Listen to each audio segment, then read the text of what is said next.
Dragnet, normally seen at this time, will be seen tomorrow night at 9:30. Now stay tuned for Florida Forum. WCKT News presents Florida Forum, a weekly examination of topics of interest to the people of South Florida. This week's guest on Florida Forum is novelist-playwright James Baldwin. Now, sitting in for the vacationing Don Fisher, here is your moderator, Tom Miller. Good evening. National attention has been focused on the problems of the American Negro for the past several weeks.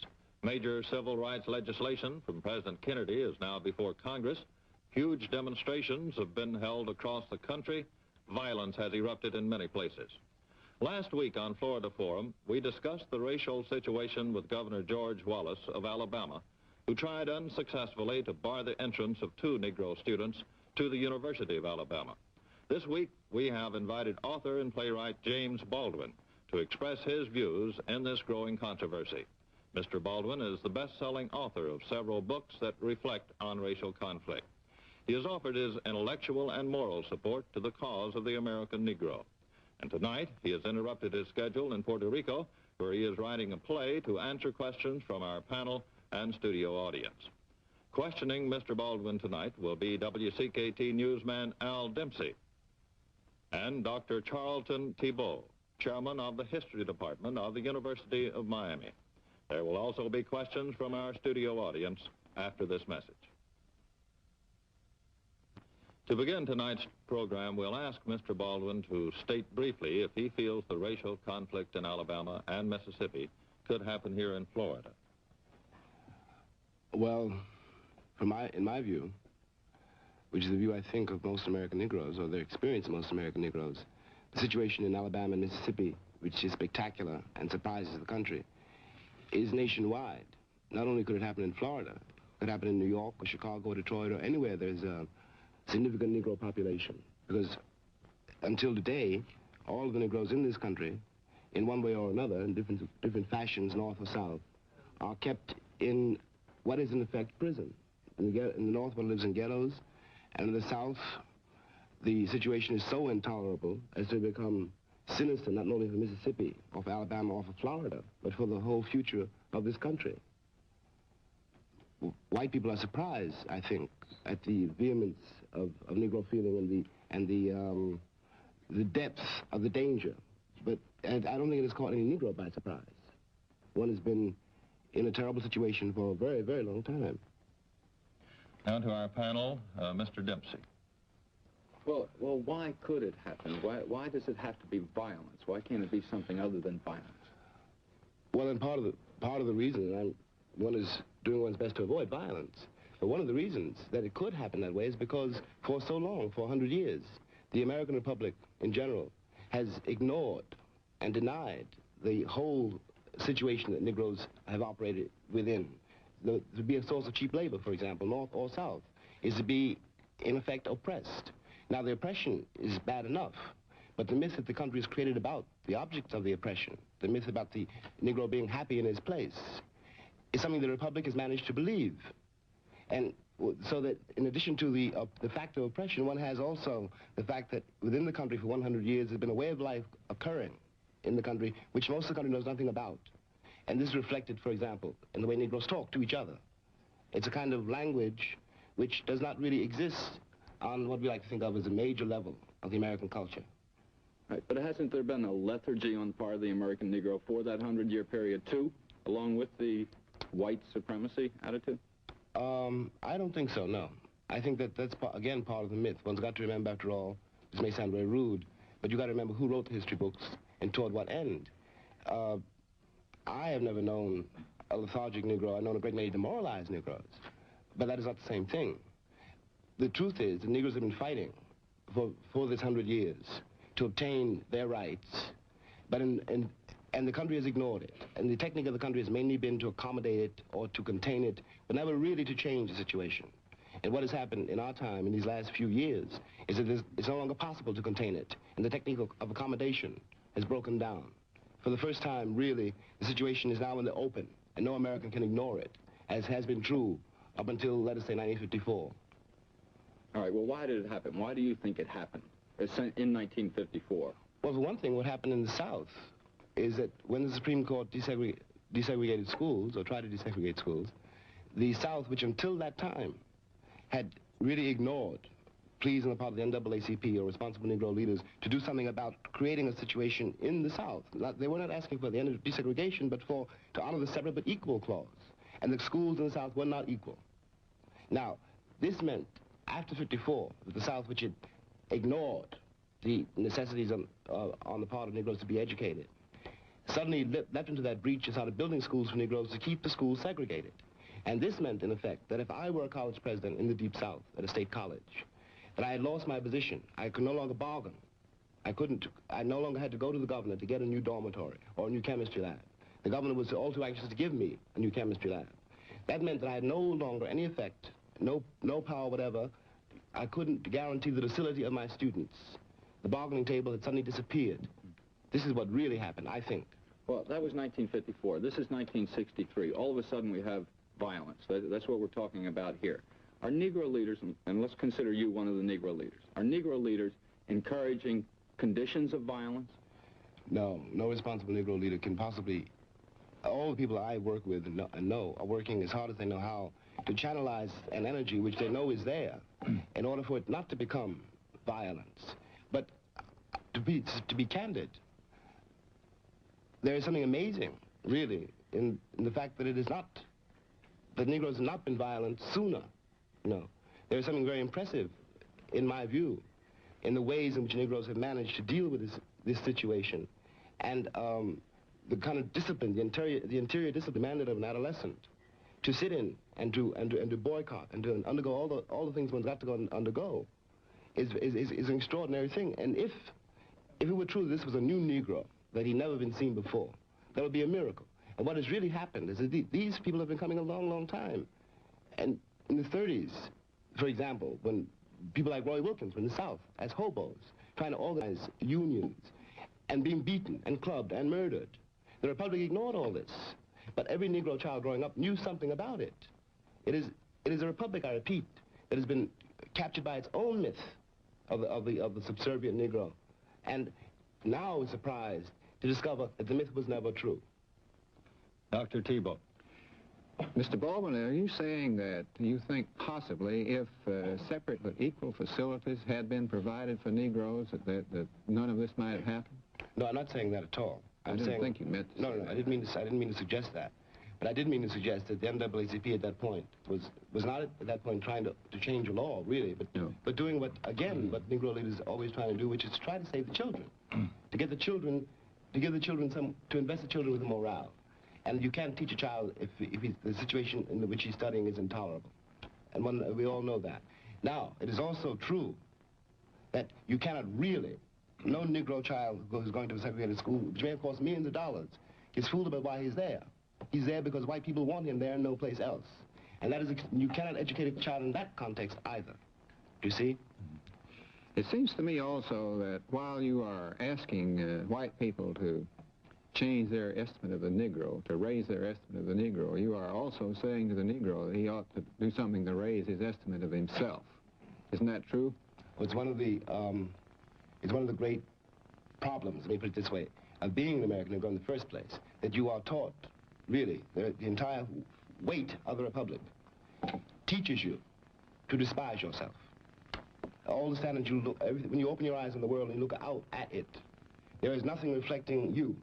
As far as we can tell, for example, from television programs, there are no Negroes in the country at all, or from most Hollywood productions. The country has arbitrarily declared that kinky hair and dark skin, wide nose, and big lips is a hideous thing to be afflicted with. Now, the Negro parent, in this case, I say I'm the Negro parent, has to use everything he can find to counteract the Republic's attempt to diminish this child. It is inevitable, then, that by the time a boy becomes 20 or a girl becomes 20, they are in great battle inside to release themselves from what the country calls them. You see? Now, this estimate of oneself is a very difficult thing, to change. But this is part of the battle. One has got to do that. And incidentally, or by no means incidentally, I think that white Americans have misunderstood something else. They seem to assume that I live in a segregated society. And they don't realize that they live in a segregated society, that we do. And that the white child is really just as victimized by this peculiar medieval system as any Negro child. And what is worse for the white child doesn't know it. And his whole attitude toward the world and toward reality is very romantic. If I may add one more question, why are you as doubtful as you are about what liberals are going to do for the cause of the Negro? Well, because I don't mean to sound cruel, and there are exceptions, but in general, my experience of liberals, they have attitudes, and they have all the proper attitudes, but they have no real convictions. And when the chips are down, and you expect them to deliver on what you thought they felt, they somehow are not there. Is that your estimate of the Kennedy administration to some extent? Oh, my estimate of the Kennedy administration, part of my estimate of the Kennedy administration is that, first of all, the Kennedy brothers, like almost all other white Americans, even with the best will in the world, know very little. In fact, I would hazard until recently virtually nothing about what we like to call the Negro problem. You know, most of the white Americans I've ever encountered, really, you know, had a Negro friend or a Negro maid or somebody in high school, but they never, you know, or rarely, after school was over or whatever, you know, came to my kitchen. You know, we were segregated from the schoolhouse door. Therefore, he doesn't know. He really does not know what it was like for me to leave my house, you know, leave the school and go back to Harlem. He doesn't know how Negroes live. And it comes as a great surprise to the Kennedy brothers and to everybody else in the country. I'm certain, again, you know, that like most white Americans I have, you know, encountered, they have no, I'm sure they have nothing whatever against Negroes. That's really not the question. You know, the question is really a kind of apathy and ignorance, which is a price we paid for segregation. That's what segregation means. You don't know what's happening on the other side of the wall because you don't want to know. Mr. Baldwin, I'm going to have to interrupt here for just a moment. We'll be back with more questions after this message. Now we'll have questions from our studio audience. I'd like to remind you to wait for recognition, then stand and state your name and affiliation. First of all, we have a gentleman in the third row on the end. That's right. My name is Dr. George Simpson. I'm the Vice President of the local NAACP campus. I would like to know your impression of this, perhaps. I lived in Mississippi for a while, and I personally, having lived there for a year, am surprised at the action taken by these people who 10 years ago would have been terrified to act in concert as they do. It seems that Negroes all over the country now are no longer afraid of personal injury in these things. How do you evaluate this, or what do you think caused this? That's a hard question for me to answer because I don't know the South that well. I've been to Mississippi, but I've never really lived there. But I should suppose that in the very same way that, on the very same principle, that even Southern white segregationists, what we call the poor white, is dimly aware, because of television, because of newspapers, of a world breaking in on the world which seemed so safe before, is being threatened by a larger world, which he doesn't understand. Now, in the case of Negroes, who I think have always lived somewhat closer to the realities than most white Americans seem to have lived, I think the impact of things like Africa, I think the impact of Martin Luther King in Montgomery, the impact of the awareness that there were some things Negroes could do for themselves, began to change the climate, the tenor, you know, the relationship the Negroes had to each other in such a place as Jackson, Mississippi, for example. After all, there's been a great deal, you live there, so you know there's been a great deal of groundwork going on among the people representing the NAACP and the students, you know, so that it was inevitable, in my view, that one day these people would ally themselves with a movement which they know to be, after all, in one way or another, irresistible, you know. I don't know if that answers you at all, but that's my suspicion. In the back row, there's a lady, second in. This is Maurice Serrata. Too many organizations to name. This is a local question and something that I realize you don't know all about at this point, but I think it points up some of the problems. This week, a colored delegation spoke to the Dade County Commission requesting that they modify and change in some way the civil service rules so that more colored people could get county jobs in a broader area of employment. The rules now say they have to take examinations. Only the top 4 can even be considered, and one of those will be chosen. The county commission voted that anybody who makes the top 4 and is colored and is passed over, if they want to hear about it, they'll fix it up. But that's all they did. They also have a human relations committee supposed to help with problems like that. What else could they have done, or should they have done? It's almost, how can I answer that? It is really a local question. I would like to know more about the, how can I put it, the motives of the people you're talking about. On the face of it, it occurs to me, it seems to me to be merely another way of seeming to correct the situation without doing anything to change it. Now, maybe being unjust, to the people in charge of this local problem, but on the basis of my experience, it seems to me like the most incredible immoral pussyfooting, and at this point in our history, we can't afford it. In the second row, there's a lady in a black dress. I'm Lila Powell, president of Miami, attending the workshop in American Studies at the University of Miami. Mr. Baldwin, inasmuch as you are one of the outstanding writers of our era, I would like to ask you what you think of the role of the Negro in American literature today. Today? The role of the American Negro, before we get up to, before we talk about today, has been, to overstate it a little bit, but not really very much, has been mainly, it seems to me, to corroborate the American fantasy. And this is even true in the case of a very great novelist, I think, Faulkner, for example, whose Negroes, though they're handled with a great deal of delicacy, exist mainly for the comfort of whites. For example, Dilsey from Sound and the Fury, whose role in that book is to save that family. And you never get any suspicion, if I remember the book correctly, that Dilsey has other relations, like to her husband or to her children, She is in that book because the Compton family is doomed and only Dilsey can save her. It's an interesting idea. I sort of resent it. As for the role of the American Negro in literature today, it's too early to talk about it, because what's happening, I think, again to overstate it, but not very much, is for the first time in American history, in the history of American literature, I, speaking now as a Negro, have been described by you for hundreds of years, and now I can describe you. And that's part of the panic. The gentleman in the back row. My name is Robert Zuckerman. I'm a teacher, and I consider myself one of the embattled intellectuals of this community. I'd like to ask Mr. Baldwin whether the black Muslims have made any strong inroads among the Negro intellectual community in this country.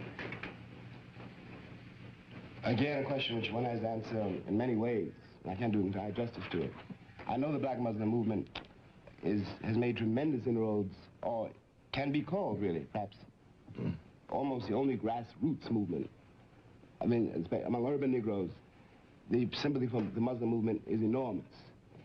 You asked about the inroads among intellectuals. That's harder to answer because one's got to include in that lawyers, students, people like myself, actors, musicians, and there it's harder to tell. But there, I can put it this way, that it's almost impossible to be an American Negro and not have, on some level, a kind of emotional identification with the black Muslim movement. Now, having said that, I also feel that, speaking for myself, that it is one thing for me to teach my child to be proud of being black, because he should be proud of it. But another thing for me to teach him that he's better because he's black. Because that recipe has always ended up in moral chaos and worse than that. Do you see what I mean? But it's a very important movement, and the only way it can be defeated is for the country to eliminate the situation which produced it. The lady in the back row in the end. My name is Cecilia Jones, and I would like to ask Mr. Baldwin, as a writer, what do you consider your greatest inspiration? That's both easy and hard to answer. I can answer it one way by saying it's my nieces and my nephews. In a certain way I write. I don't want them to be ashamed of me. I know a great many of my white critics would not be able to tell if I were lying, but they would. Does that answer you? Let's return now to our panel. Mr. Dempsey. Mr. Baldwin, as far as inspiration goes, what about the Fair Play for Cuba Committee and things like that? What inspiration do you get from aligning yourself with these groups? The Fair Play for Cuba Committee, for example. Well, if you want to, it's a can of beans. Let's open it. I was appalled by two things. I still am. By the press attitude of the Cuban Revolution shortly after Castro had expropriated, American property. I also felt, now I'm speaking as a Negro, I'm speaking for myself, as a member of no organization.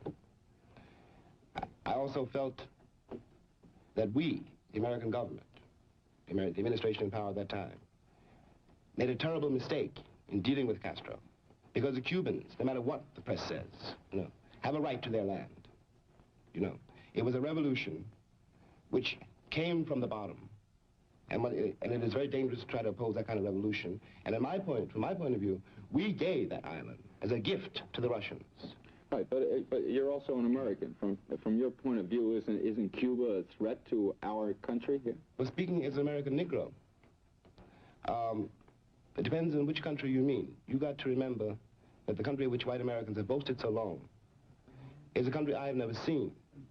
And now speaking not only for myself, but speaking as a family man, it would be very hard for me to know exactly what to say to my nephew, for example, if he were going to go into the army. It would be very hard for me to invest him with any morale to persuade him that there was some overwhelming reason he should go to Cuba, to free Cuba, in defense of a government which couldn't free him. And in any case, no matter what I said, this is a question you have to be a fool not to think about. And from that point of view, again, it seems to me we made a very great error. When Castro and Khrushchev went to Harlem, it's our fault. They went to Harlem because Harlem is there. And as long as Harlem is there, we are in danger no matter what we say, no matter what kind of rhetoric we use to cover to deny the disaffection and the very dangerous despair of 22 million people. Dr. Thibault. You have tried expatriation, and you have undoubtedly examined communism as a solution of these problems, and you have seen other Negro intellectuals like Du Bois go communist, and yet you reiterate from time to time that you are American, that there's more potential here than there is anywhere else. Would you like to comment on how you arrived at this position and just what you mean by it? Well, in the first place, speaking only of my own experience, with communists when I was in high school in my teens, I was never very attracted to it for a very simple reason. Too many politicians had promised, too many American politicians, I mean, had promised too much. And the communists promised the moon. So I distrusted them on that basis. And my experience with them, trying to work with the Stalinists, was so disastrous that I never really understood why anybody assumed that the bulk of the Negro population would be attracted to communism. But when I say I'm an American, it's something I discovered when I was abroad, when I got off the boat in France. No matter what I thought of myself as being, all I was then was an American. I wasn't anything else. You couldn't call me anything else. And this led to a kind of examination of what I take to be the real energy of this country, in which oddly enough, I really believe in it. And when I say that the potential here is greater than anywhere else in the world, I mean that the revolution that is occurring here now is unprecedented in my mind in the history of the world, because it's a revolution. Baldwin, I'm sorry to have to interrupt the questioning here. We'll be right back after this message of interest. Tonight's guest has been James Baldwin, author and playwright. Mr. Baldwin, thank you for leaving your busy writing schedule in Puerto Rico to be with us tonight. Now for our panel, WCKT newsman Al Dempsey and Dr. Charlton Thibault of the University of Miami's Department of History, and for our distinguished audience. Until next week, this is Tom Miller saying good night from Florida Forum. Florida Forum is a weekly discussion program of current affairs. Next week, Florida Forum will examine another topic of interest to the people of South Florida. Our guest will be Luis Somoza, former president of Nicaragua, who has charged that communism will control a large portion of Latin America within 10 years. Mr. Somoza, who is extremely influential in Nicaraguan affairs, will be interrogated on his recent trip to Washington. Members of our viewing audience are invited to participate in our programs. Tickets for next week's program and future programs may be obtained by writing Florida Forum, WCKT, Miami 38. That's Florida Forum, WCKT, Miami 38. Florida Forum is a presentation of WCKT News. This program was pre-recorded.